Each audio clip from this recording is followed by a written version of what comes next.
चीन अपनी हरकतों से बाज नहीं आ रहा।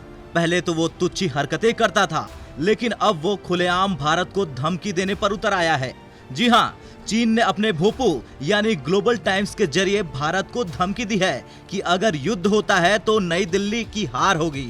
लेकिन शायद ये अखबार ये भूल गया कि गलवान में कितनी बुरी तरह से 43 चीनी सैनिक मारे गए थे। शायद चीन का ये तोता अखबार ये भूल गया कि अभी हाल में ही अरुणाचल प्रदेश में चीनी सैनिकों द्वारा घुसपैठ करने पर भारतीय सैनिकों ने करीब 150 से ज्यादा चीनी सैनिकों को बंदी बनाया और बाद में चेतावनी देकर छोड़ दिया।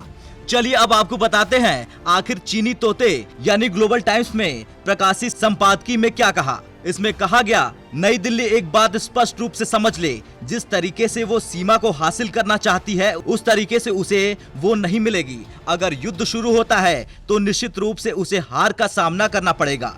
चीन और भारत के बीच सीमा विवाद अभी भी बरकरार है। इसका मूल कारण है भारतीय पक्ष की ओर से वार्ता में एक सही रवैये की कमी है। वास्तविक स्थिति के इतर भारत की मांगे अव्यवहारिक होती है। पूर्वी लद्दाख के निकट LAC पर तनाव खत्म करने के लिए करीब 2 महीने के बाद भारत और चीन के बीच रविवार को 13वें दौर की कोर कमांडर स्तर की सैन्य वार्ता हुई। ये बैठक लगभग 8.5 घंटे चली। जानकारी के अनुसार इस बैठक में जब भारत की ओर से जैसे ही चीन को पीछे हटने के लिए कहा गया तो चीन इस पर भड़क गया और भारत के खिलाफ जहर उगलने लगा। चीन ने कहा, भारत अनुचित मांग उठा रहा है जिससे मुश्किलें आ रही हैं।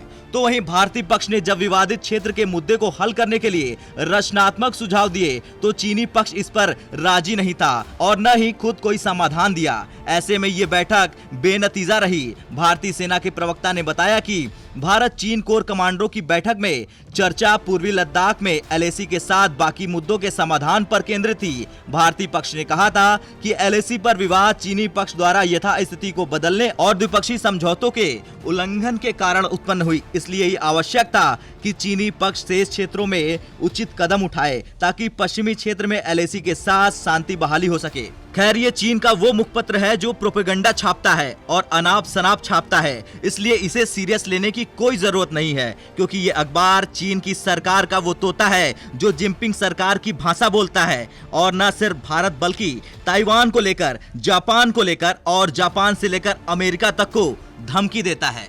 ब्यूरो रिपोर्ट, भारत तक।